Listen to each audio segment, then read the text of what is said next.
नमस्कार मित्राणि शुभसन्ध्या। जे खलु सीटेट निमित्तं पुनश्च सीबीटी परीक्षार्थं पुनश्च ओएसएसटीटी निमित्तं सिद्धतां कुर्वन्ति तेषां कृते सत्रमिदम् अत्यन्तं महत्त्वपूर्णम् अस्ति। ओएसएसटीटी सन्दर्भे अनुच्छेदद्वयमस्ति। अनुच्छेदद्वयमेव ओएसएसटी परीक्षार्थम् अत्यन्तं महत्त्वपूर्णः अस्ति। अन्यथा यत् पेडागोजि सम्बन्धी ये प्रश्नाः सन्ति ते सीटेट निमित्तं पुनश्च सीबीटी परीक्षार्थमपि अत्यन्तं महत्त्वपूर्णाः सन्ति। तर्हि प्रारम्भं कुर्मः एव। संस्कृत पेडागोजि सम्पर्के चर्चां कुर्मः। प्रारम्भे अत्र भवन्तः द्रष्टुम् अर्हन्ति एकः अनुच्छेदः अस्ति। बाणभट्ट अर्थात् वाग्भट्टसन्दर्भात् एव अयम् अनुच्छेदः वर्तते। वाग्भट्टः कश्चन विख्यातः प्राचीनवैद्यराजः सिन्धुप्रान्ते जन्म अलभत्। भवन्तः एतद् अनुच्छेदं पूर्णरूपेण पठन्तु। अनुच्छेदपठनात् परमेव प्रश्नोत्तराणाम् अभ्यासं कुर्मः। अष्टाङ्गसंहिताग्रन्थाधारेण कति भाष्यविवरणं ग्रन्थाः प्रसिद्धाः? प्रश्न अस्ति अनुच्छेदात् एव। अष्टाङ्गसंहिता ग्रन्थाधारेण कति भाष्यविवरणग्रन्थाः प्रसिद्धाः? 90, 29, 19, 9 एवं प्रकारेण 4 विकल्पाः सन्ति। एकवारम् अनुच्छेदं पश्यामः। अत्र भवन्तः द्रष्टुम् अर्हन्ति। अत्र समुचित उत्तरम् अस्ति। भवन्तः द्रष्टुम् अर्हन्ति 29 भाष्यविवरणग्रन्थाः प्रसिद्धाः सन्ति। अतः समीचीनम् उत्तरम् अत्र यदि पश्यामः अत्र समीचीनम् उत्तरं भवति 29 ग्रन्थाः इति। अष्टाङ्गसंहितग्रन्थाधारेण 29 ग्रन्थाः प्रसिद्धाः सन्ति। द्वितीयप्रश्नः, वैद्यानां परीक्षां कर्तुं धन्वन्तरिणा कस्य रूपं धृतम्? ये समीचीनम् उत्तरं जानन्ति वक्तुम् अर्हन्ति एव। अनुच्छेदं तत् पूर्वम् एव पठनीयम् आवश्यकमेव। अत्र मनुष्यस्य शुकस्य सूनः कीटस्य। एकवारं पुनरेकवारम् अनुच्छेदं पश्यामः। अतः तेन अत्र भवन्तः पश्यन्तु। अतः तेन शुकस्य रूपं धृतम्। अतः समीचीनम् उत्तरम् अत्र भवति शुकस्य इति। वैद्यानाम् एकवारं परीक्षां कर्तुं धन्वन्तरिणा शुकस्य रूपं धारणं करोति एव। परवर्ती प्रश्नं पश्यतु। को अरूख इत्यत्र सन्धिविच्छेदः कथं भवति? शक्य सन्धिविच्छेदसन्दर्भात् एव प्रश्नः अस्ति। अतः अनुच्छेदं दर्शनीयं न आवश्यकं, न द्रष्टव्यम्। अनुच्छेदं न दृष्ट्वापि वयम् उत्तराणि दातुम् इदानीं शक्नुमः। को रूख इत्यत्र सन्धिविच्छेदः कथं भवति इति पश्यामः। अत्र सम्यक् उत्तरं भवति कः प्लस् अरूख। विसर्गसन्धितः अस्ति एव प्रश्नः। विसर्गात् परं यदि अकार आगच्छति तर्हि अकारस्य खण्ड औ मध्ये परिवर्तनं भवति। अतः अत्र समीचीनम् उत्तरम् अस्ति कौरुक् इत्यत्र सन्धिविच्छेदः कथं भवति? कजुक्त अरूक् इति।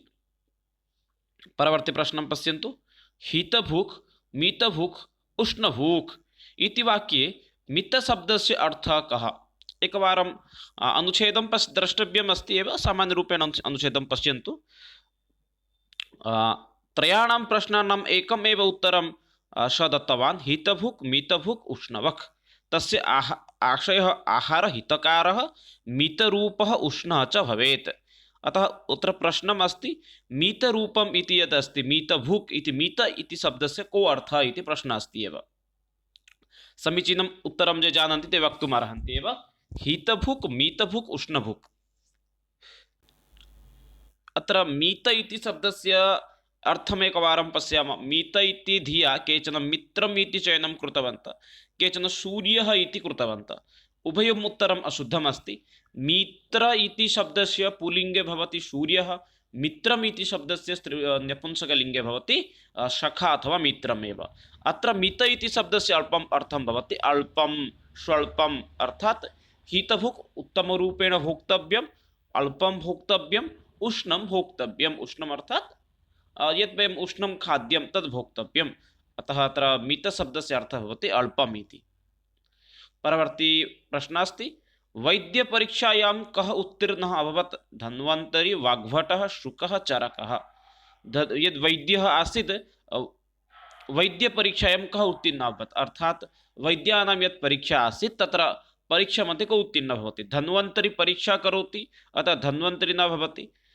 शुकरूपेण आगच्छति अतः शुक अपि न भवति। सम्यक् उत्तरः भवति अत्र वाग्भटः। वैद्यपरीक्षायां वाग्भटः एव उत्तीर्णः भवति। परवर्ती प्रश्नं पठयामः। तिब्बतदेशात् रामेश्वरपर्यन्तं कस्य प्रसिद्धिः आसीत्? अनुच्छेदात् एव साक्षात् प्रश्नः अस्ति एव। तिब्बतप्रदेशात् रामेश्वरपर्यन्तं कस्य प्रसिद्धिः आसीत्? अत्र समीचीनम् उत्तरं भवति वाग्भटस्य इति। अत्र त्रयः ये अस्माकं सन्ति, क्षम्यताम्, अत्र द्वयं, त्रयं तु नास्ति, द्वयम् अस्माकं औषधिक्षेत्रे ये धुरन्धरः आसन्, धन्वन्तरी, अन्य एकः आसीत् सुश्रुतः एव, चिकित्साक्षेत्रे सुश्रुत, औषधक्षेत्रे धन्वन्तरी, एतयोः विषये अपि वर्णितः अस्ति एव। अर्थात् तिब्बतदेशात् रामेश्वरपर्यन्तं वाग्भट्टस्य एव अत्र प्रसिद्धिः आसीत्। परवर्ती प्रश्नं प्रति गच्छामः। परवर्ती प्रश्नं पश्यन्तु। उष्णभुक् इति समस्तपदस्य विग्रहः कथं स्यात्? पदमस्ति उष्णभुक् इति। उष्णभुक् इति पदस्पदे उष्णभुक् इति पदस्य समस्तपदस्य व्यासवाक्यं विग्रहवाक्यं कथं भवति? समीचीनम् उत्तरं ये जानन्ति वक्तुम् अर्हन्ति एव। उष्णं भुक्ते इति, उष्णं भोजयति इति, उष्णं भुक्तम् इति, उष्णेन भुक्तम्, उष्णेन भुक् इति। समीचीनम् उत्तरं ये जानन्ति वदन्तु एव। अत्र समीचीनम् उत्तरं भवति उष्णं भुक्ते इति, प्रथमविकल्पः एव। उष्णं भुक्ते इति उष्णभुक् इति सिद्धं भवति। परवर्ती प्रश्नं पश्यन्तु। कस्मिन् क्षेत्रे वाग्भटः प्रसिद्धः आसीत्? व्याकरणक्षेत्रे, कृषिक्षेत्रे, वाणिज्यक्षेत्रे, वैद्यकीयक्षेत्रे। चत्वारविकल्पाः सन्ति। समीचीनं विकल्पं ये जानन्ति ते चयनं कुर्वन्तु। समीचीनम् उत्तरं। कस्मिन् क्षेत्रे वाग्भटः प्रसिद्धः आसीत् इत्युक्ते वैद्यकीयक्षेत्रे, अर्थात् अत्र चिकित्साशास्त्रसम्बन्धी एव वर्णितः अस्ति। अतः वैद्यकीय अर्थात् वैद्यानां विषये एव तस्य दक्षता आसीत्। परवर्ती प्रश्नं पश्यन्तु। अष्टाङ्गसंहिता इति कस्य शास्त्रस्य ग्रन्थः? अष्टाङ्गसंहिता इति वैद्यकीयशास्त्रस्य ग्रन्थः भवति एव। वैद्यकीय अर्थात् वैद्यानां कृते यत् शास्त्रं भवति तदेव भवति वैद्यकीयशास्त्रम्। अष्टाङ्गसंहिता इति वैद्यकीयशास्त्रस्य एव अङ्गः ग्रन्थः एव भवति एव। अनुच्छेदं भवन्तः एकवारं सानन्दं पठन्तु एव, तस्य प्रत्येकप्रश्नस्य उत्तरं भवन्तः समुचितरूपेण प्राप्स्यन्ति एव। इदानीम् एकं श्लोकम् अस्ति एव, श्लोकं तु नास्ति, पद्यम् इति वक्तुं शक्नुमः। अश्रद्धापरमं पापं श्रद्धापापं प्रमोचिनी, जहाति प्रापशब्दावान् सर्पो जीर्णामीव त्वचाम्। अपूर्णं भवन्तः पद्यं पठन्तु, अनन्तरं वयं चर्चां कुर्मः पद्यविषये। इदानीं प्रश्नोत्तराणां विषये चर्चां प्रारम्भं कुर्मः। प्रश्नः अस्ति, सज्जनानां तुलना केन सह कृता अस्ति? अत्र सज्जनानां तुलना केन सह भवति? सर्पः, हिमालयः, सर्वरत्नानि, पानीयम्। एकवारं सुभाषितं पद्यं पश्यामः। अत्र लिखितम् अस्ति, सर्पाणां दूरे अपि सज्जना भान्ति, हिमवत् नगसन्निधा इति। अत्र भवन्तः उत्तरं प्राप्तवन्तः इति चिन्तयामि। अर्थात् हिमवत् अर्थात् हिमालयवत्। सज्जनानां तुलना हिमालयपर्वतेन सह अत्र कृता अस्ति एव। दया सर्वेषु भूतेषु कति कामना कदा पर्यन्तं क्रियते? एकादश प्रश्नः एव अस्ति। दया सर्वेषु भूतेषु कति कामना कदा पर्यन्तं क्रियते? एकवारं पश्यामः।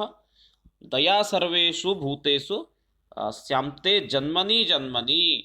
अतः उत्तरं भवति समीचीनम्। अत्र दया सर्वेषु भूतेषु सर्वेस्मिन् जन्मनि, अत्र समीचीनम् उत्तरं भवति सर्वेस्मिन् जन्मनि इति।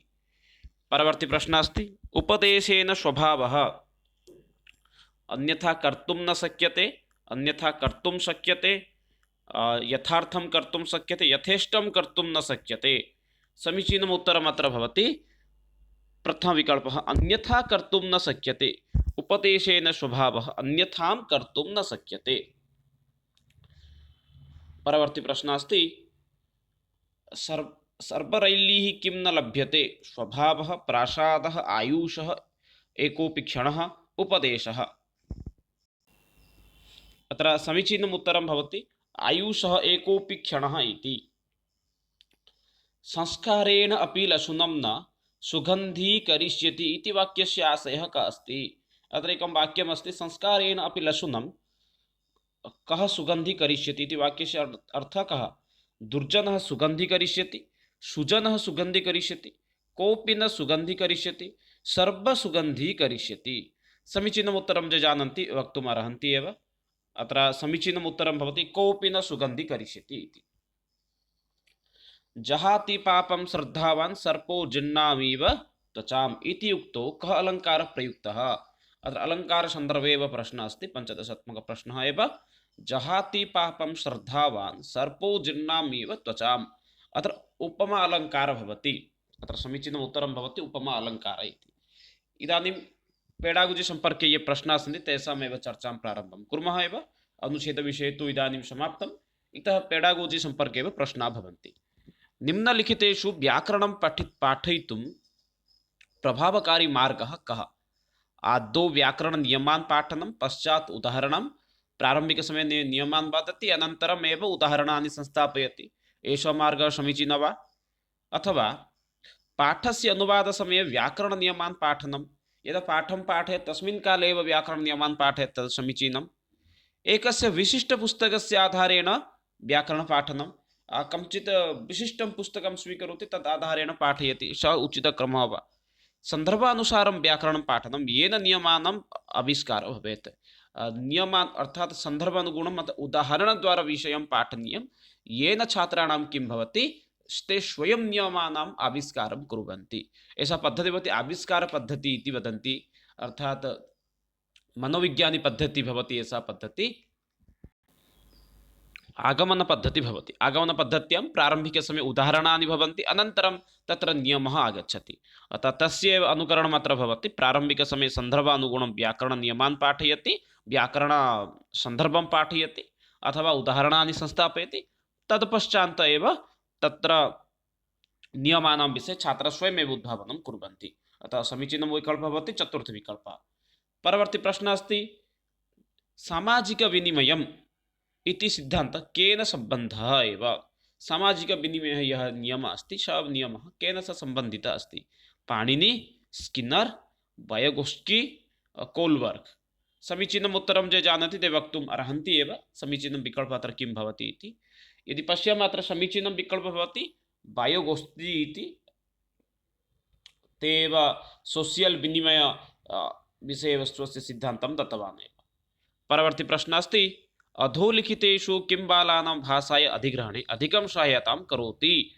गृहस्य वातावरणं यत्र अधिकं भाषितुं बालः अनुमतिः न दीयते, गृहपरिसरे च ज्येष्ठानां वार्तालापस्य श्रवणं, शुद्धानाम् उच्चारितशब्दानां वाक्यानां वा पुनः पुनः अभ्यासः कर्तुं बालेभ्यः निर्देशः, अन्ये बालैः सह क्रीडा।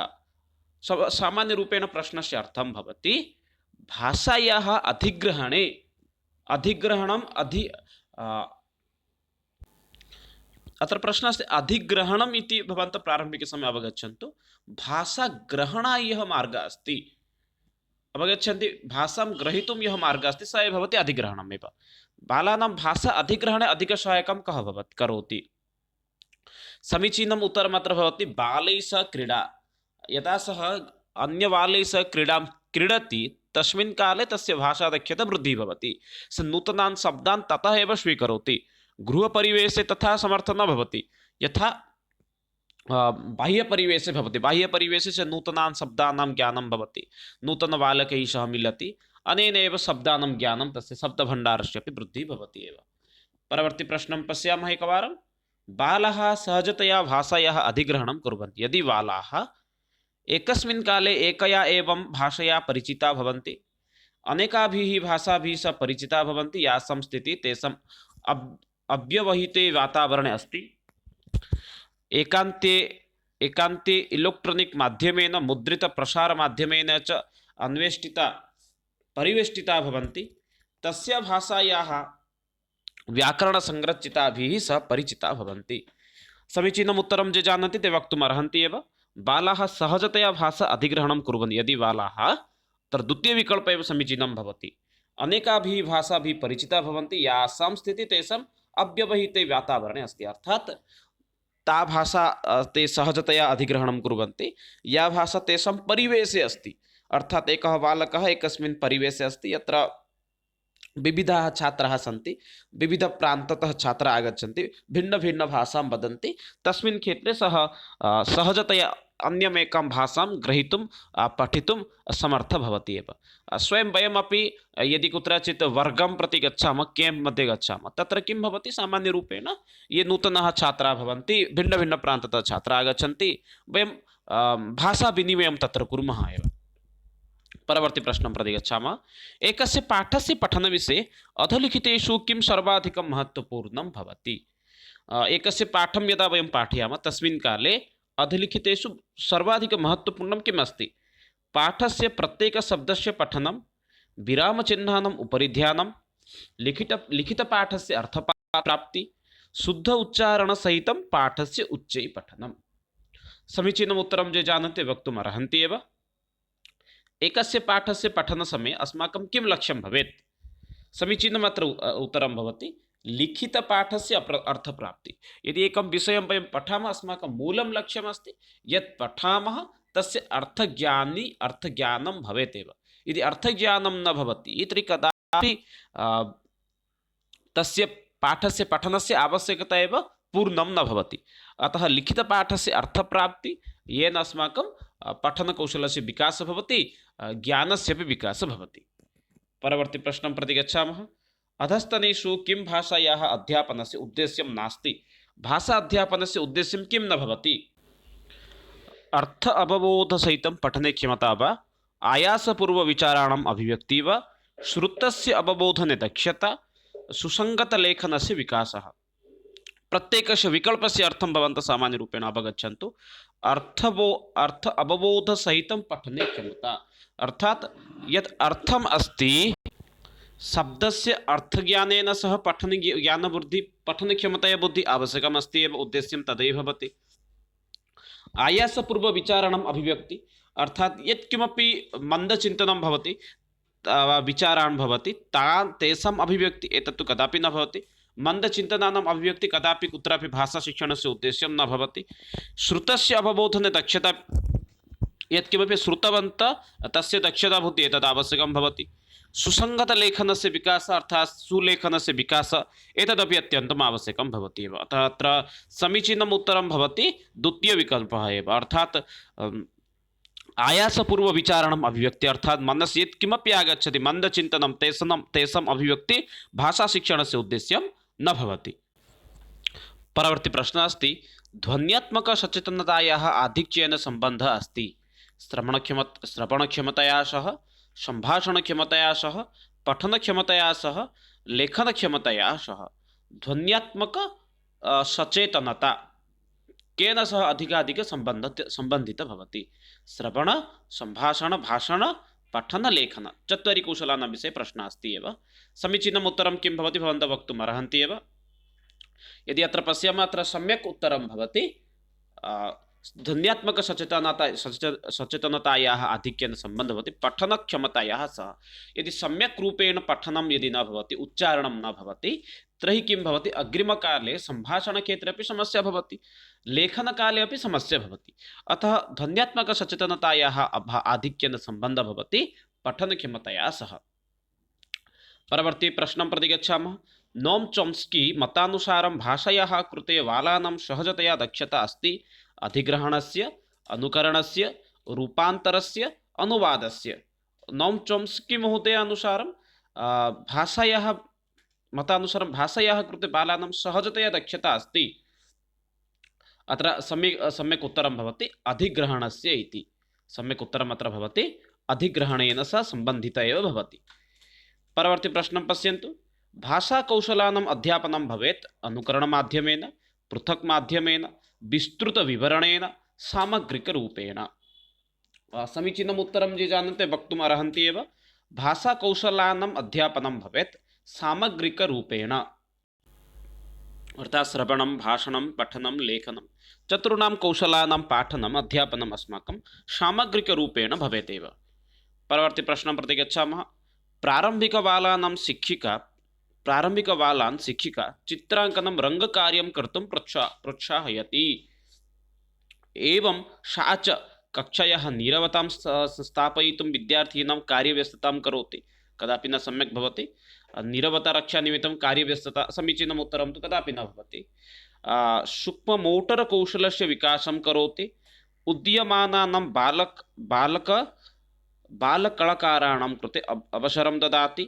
सामान्यतया छात्रान् कार्यव्यस्ततां करोति। एतदपि समीचीनं नास्ति एव। कार्यव्यस्ततां छात्रान् कर्तुं शिक्षकस्य कदापि लक्ष्यं नास्ति। पठने दक्षता वृद्धिः तस्य लक्ष्यं भवति। अत्र समीचीनम् उत्तरं यदि पश्यामः, अत्र समीचीनम् उत्तरं भवति सूक्ष्ममोटरकौशलस्य विकासं करोति। सूक्ष्मकारुकार्यविषये ते यावत् जानन्ति तेषां विकासाय एव सः प्रयत्नरतः तत्र भवति। बालककलाकाराणां कृते अवसरं ददाति। एतदपि समीचीनं। किमर्थं न भवति? शिक्षकस्य लक्ष्यं भवति छात्राणां, सर्वेषां छात्राणां विकासमेव। एकस्य उद्यमानछात्राणां केवलं विकासं तस्य लक्ष्यं न भवति। अतः सम्यक् उत्तरमत्र सूक्ष्ममोटरकौशलस्य विकासनं करोति एव। मौखिकभाषाकौशलस्य विकासार्थं निम्नलिखितेषु कः प्रयोगः सर्वाधिकोपयोगी भविष्यति? कवितानां पठनम्, एकलं, सामूहिकं च। मौखिकभाषाकौशलस्य विकासविषये प्रश्नः अस्ति। नाट्य अभिनयेन सहभागः, शिक्षकस्य पठनात् अनन्तरं पाठ्यपुस्तकस्य एकस्य पाठस्य सामूहिकरूपेण पठनम्, अथवा शिक्षकम् अनुसामूहिकरूपेण शब्दानां शुद्ध उच्चारणस्य अभ्यासः। समीचीनम् उत्तरं ये जानन्ति ते वक्तुम् अर्हन्ति एव। मौखिकभाषाकौशलस्य विकासम् अर्थात् छात्राणां भाषणकौशलस्य विकासाय सर्वाधिकोपयोगी का भवति? समीचीनम् उत्तरं भवति अत्र नाट्य अभिनये सहभागः। यः नाटके अभिनयभागं ग्रहणं करोति तस्य भयम् एव दूरीं भवति। अतः अत्र समीचीनम् उत्तरं भवति नाट्य अभिनये सहभागम् इति।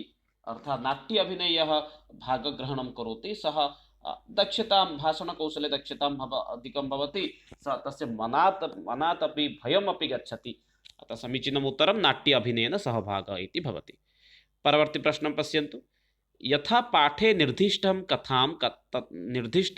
तथा कथायाः घटनानां क्रमः योजयितुं तृतीयकक्षायाः शिक्षिका छात्रान् निर्दिशति। एषः कार्यकलापः साहाय्यं करिष्यति पठनावबोधे, बोधयिनी प्रविष्टे, बालानां लेखनकौशलस्य विकासे, बालानां वार्तालापसमये सीमावर्धनम्।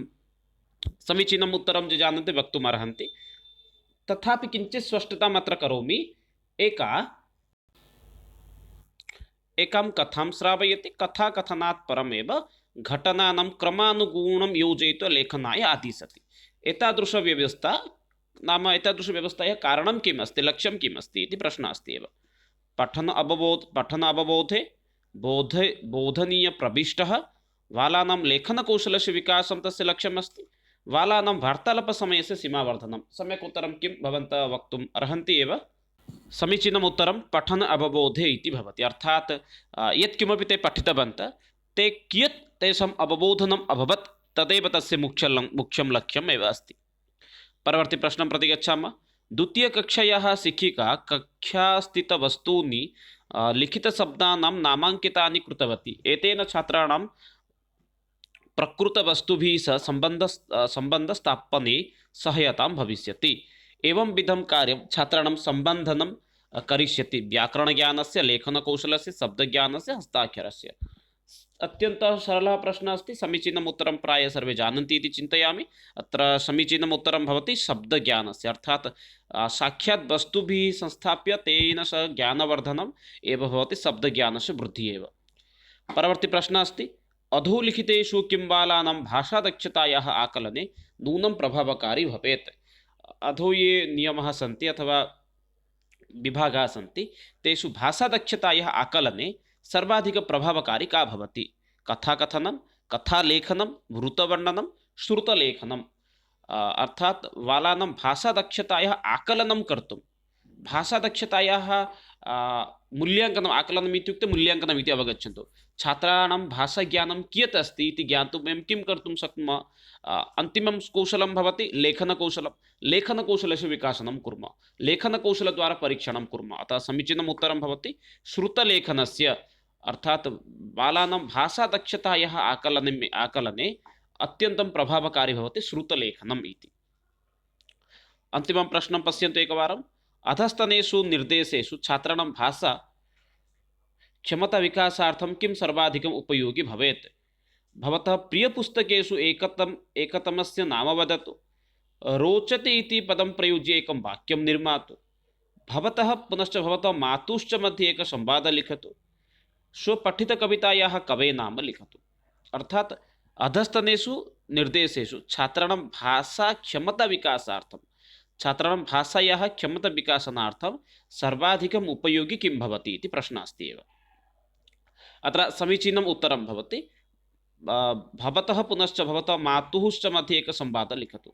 अर्थात् स भाषाक्षेत्रे कियत् सिद्धतां प्राप्तवान् इति ज्ञातुं वयं किं कर्तुं शक्नुमः, साक्षात् तेषां वार्ताविनिमयः कथम् अस्ति तद् ज्ञातुं पारयामः। लेखनकौशलस्य विकासविषये चिन्तयामः। अतः समीचीनम् उत्तरं भवति भवतः पुनश्च भवतः मातुश्च मध्ये एकः संवादः लिखतु इति तेषां कृते वदामः। सः लिखति, अनेन वयं ज्ञातुं पारयामः तस्य भाषाकौशलः कियत् अस्ति इति। मित्राणि, एतदेव आसीत् अद्यतनसत्रं, यत्र वयं चर्चां कृतवन्तः अनुच्छेदानां सन्दर्भे पुनश्च संस्कृतपेडागोजी सन्दर्भात् अपि। आशा करोमि भवन्तः अपि सकुशलम् एतत् सर्वम् अग्रे अध्ययनं कृतवन्तः। विरमामि, पुनः मिलामः आगामि सत्रे। तावत्पर्यन्तं धन्यवादः। जयतु भारतं, वदतु संस्कृतं, वन्दे मातरम्।